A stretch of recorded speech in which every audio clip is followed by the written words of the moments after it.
ఈ మధ్య ఫోన్లల్లో వీడియోలు బాగా చూసి చిన్న చిన్న పిల్లలు 14 ఏళ్ళ వయసున్న పిల్లలు కూడా చెడిపోతున్నారు.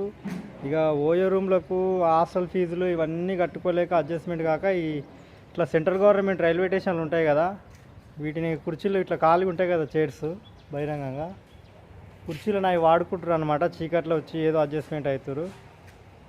టక్కుమని మ్యారేజ్లు చేసుకుంటారు, లట్టుకుమని విడిపోతున్నారు. వెంటనే వెళ్ళి కోర్టులో కేసు వేసుకుంటారు. మీరు ఎవరైనా ఓపిక ఉన్న వాళ్ళు ఉంటే లా చదువుకోండి. మన భారతదేశంలో ఈ పిల్లమూడి పంచాయతీలు ఎక్కువ ఉన్నాయి కేసులు కోర్టులల్లో. మీరు లా చదువుకుంటే మంచి జాబు, డబ్బులు బాగా సంపాదిస్తారు. మీలో ఎవరైనా ఓపిక ఉన్న వాళ్ళు ఉంటే ఇప్పుడు లా చదువుకోండి, లా మీద ఫోకస్ చేయండి. లా చదువుకున్నోడు ఇక సూపర్, మంచి శాలరీ, మంచి జీతం మీకు. ఎందుకంటే ఈ ప్రేమ జంట కేసులు చాలా అయినాయి.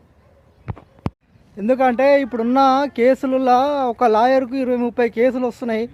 ఉన్న 24 అవర్స్ సరిపోతలేరు, కేసులు ఎక్కువ ఉన్నాయి, లాయర్ తక్కువ ఉన్నారు. కాబట్టి మీరు వెంటనే లా కోర్స్ తీసుకొని లా కంప్లీట్ చేసి లా జాబ్ సంపాదించుకొని లాయర్గా జాబ్ చేసి బతకండి, మంచి లైఫ్ ఉంటుంది చూడాలి.